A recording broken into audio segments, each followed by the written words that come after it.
Bem-vindo ao Paradoxo Elementar, onde vamos explorar o fascinante fenômeno de mudança de estados físicos da matéria. O líquido que forma os lagos, o vapor que sobe das terras aquecidas pelo sol e o gelo que cobre as altas montanhas são uma substância, porém sob três aspectos bem diferentes.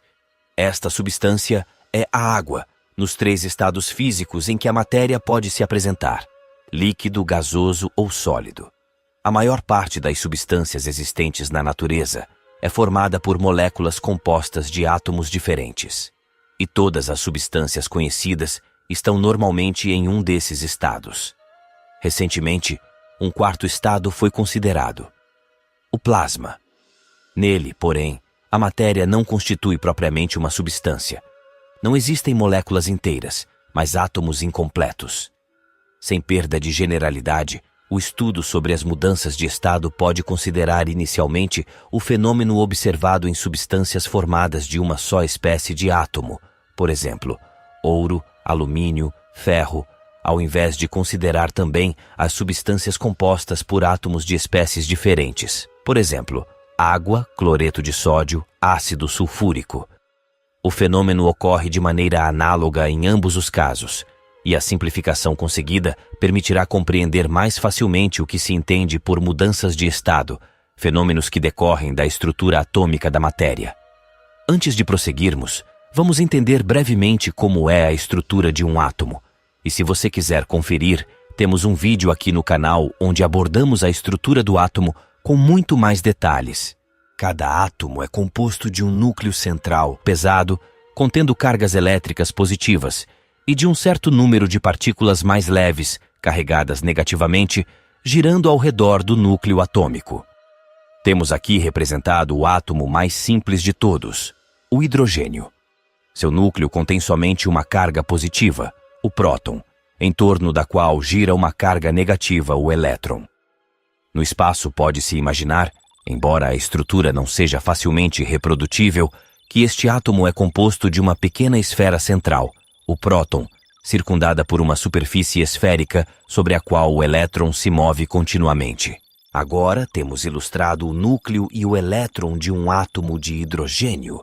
As linhas curvas em preto que ligam uma partícula à outra representam linhas de força, que simbolizam a maneira pela qual uma partícula age sobre a outra e traçam o caminho que uma partícula, possuída de uma carga elétrica pequena, seguiria se estivesse sob a influência de uma outra partícula com carga de valor bem mais alto. A linha azul simboliza a órbita descrita pelo elétron em torno do núcleo. No espaço exterior a essa órbita, a atração entre as partículas é pequena, ao passo que em seu interior é muito grande. Mas, nessa região interna, delimitada pela órbita, não se consegue penetrar sem causar a destruição da estrutura atômica. Supondo que se coloquem dois átomos a grande distância, um do outro, note que, por grande devemos considerar uma distância muito maior que o diâmetro da órbita do elétron, verifica-se que não se manifestam apreciáveis forças entre eles. Agora, aproximando os dois átomos, quando estiverem a uma distância pouco superior à do diâmetro da última órbita eletrônica, registra-se entre eles uma ação. Os átomos atraem-se.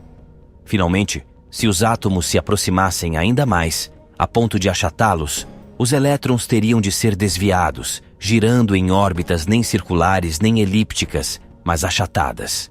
A essa situação, o átomo responde com uma força repulsiva, que supera aquela de atração que se manifestava a pequena distância, antes do contato.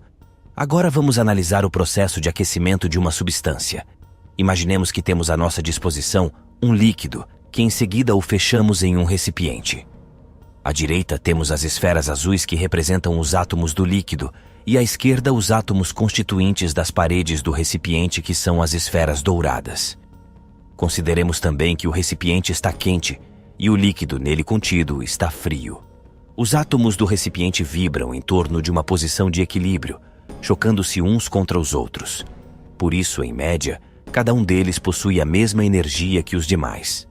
A temperatura a que está submetido o recipiente e o material de que é constituído determinam a energia de agitação que esses átomos possuem. Os átomos do líquido, que está mais frio, agitam-se também, com velocidade média menor. Pelo menos a princípio. Em contato com os átomos do recipiente, os átomos do líquido recebem choques que os aceleram e os fazem agitar-se mais rapidamente. Estes átomos acelerados chocam-se com os átomos vizinhos, comunicando-lhes a energia recebida dos átomos do recipiente. Em consequência, o aquecimento ou a agitação crescente dos átomos propaga-se a todos os átomos restantes do líquido até atingir um estado de equilíbrio, ou seja, todos os átomos do sistema contendo o recipiente e o líquido possuem a mesma energia de movimento, que é a energia cinética.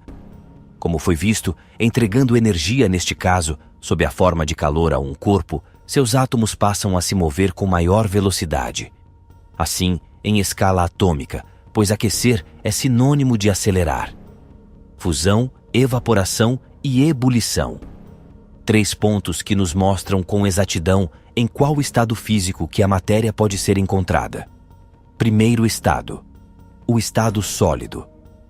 Considerando a estrutura de um sólido e analisando a disposição dos átomos, vê-se que cada um deles está situado em uma posição determinada, podendo vibrar no máximo em torno da posição que ocupa.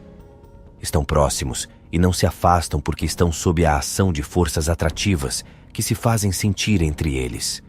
Um átomo que se encontre no centro da massa é atraído igualmente por todos os outros átomos que o envolvem. Mas afinal, o que é exatamente a fusão? Vamos lá? Entregando aos átomos maior energia de agitação, através do calor, a velocidade média de cada um deles aumenta, e se essa energia é suficientemente grande, os átomos desprendem-se, um a um, do resto da massa. Passam, então, a um estado de relativa liberdade. Ainda aproximadamente juntos, já não têm mais uma forma fixa, característica do sólido. Podem deslizar uns sobre os outros em todas as direções. A essa forma particular dá-se o nome de líquido. Até aqui analisamos de maneira experimental uma mudança de estado da matéria, de sólido para líquido. Este é o fenômeno que ocorre, por exemplo, com um cubo de gelo quando o retiramos do freezer e o deixamos exposto à temperatura ambiente. Prosseguindo com o raciocínio, agora chegou a vez de descobrirmos o que ocorre na evaporação. Os átomos, neste estado, estão um pouco mais afastados entre si em relação a antes, quando a substância estava em estado sólido. Neste ponto, os átomos movem-se com maior velocidade e não ocupam um ponto fixo. A distância média é, porém, ainda bastante pequena, porque sofrem a ação de forças de atração entre eles.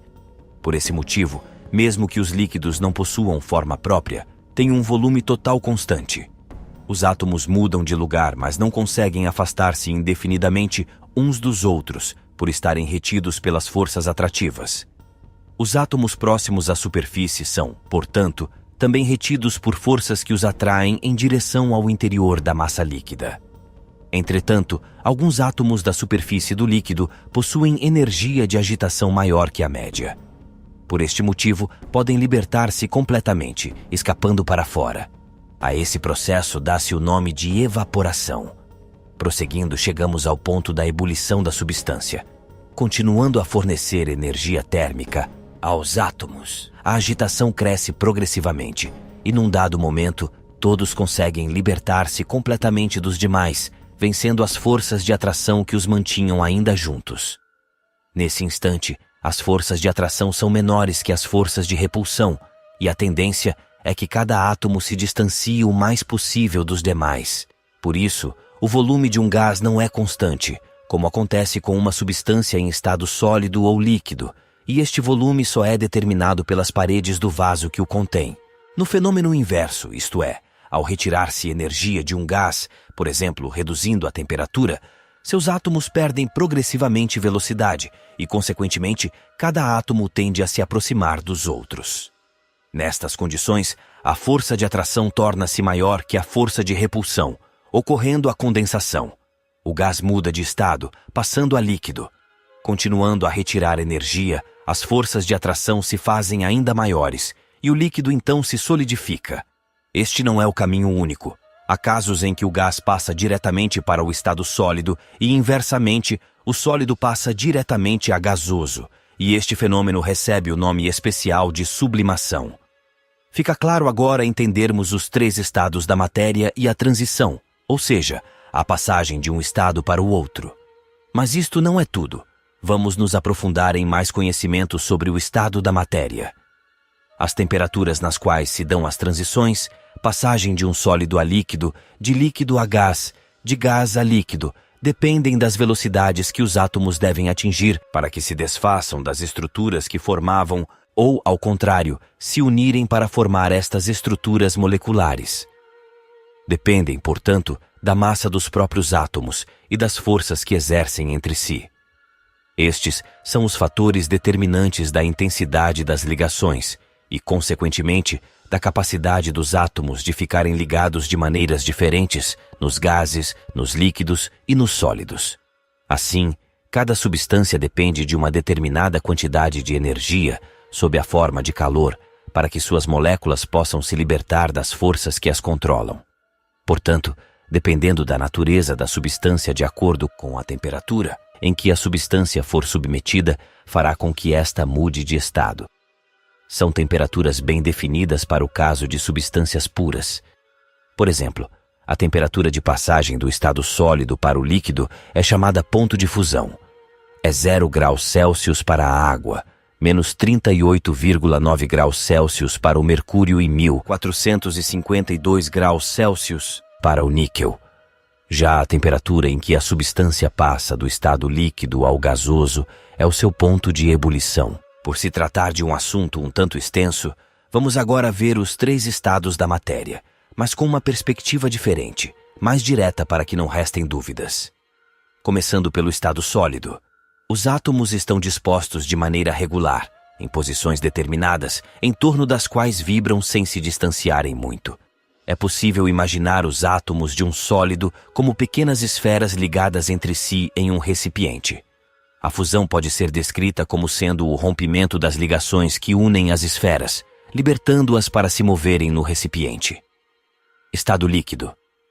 Neste estado, os átomos estão um pouco mais afastados que num sólido. Movem-se mais velozmente e não ocupam uma posição fixa determinada. Em um recipiente, as esferas em movimento adquirem o formato do recipiente. Para se obter a evaporação, é necessário fornecer para essas esferas energia suficiente para fazê-las superar as paredes do recipiente. Essas paredes representam, simbolicamente, a barreira de energia que os átomos devem ultrapassar. O estado gasoso. Agora os átomos estão bastante afastados entre si. Uma força de repulsão os impele em todas as direções, fazendo com que o gás não tenha um volume determinado. Esferas dispostas sobre uma plataforma sem obstáculos em seu contorno podem representar um gás. As esferas movem-se livremente, afastando-se umas das outras. Aqui já não existem as barreiras, pois a energia de agitação, energia cinética de cada átomo é suficiente para superar as forças de atração que antes existiam. Esperamos que este vídeo tenha ampliado seu conhecimento sobre este fascinante assunto. Obrigado por assistir e até o próximo vídeo, onde continuaremos a desvendar os mistérios do universo ao nosso redor.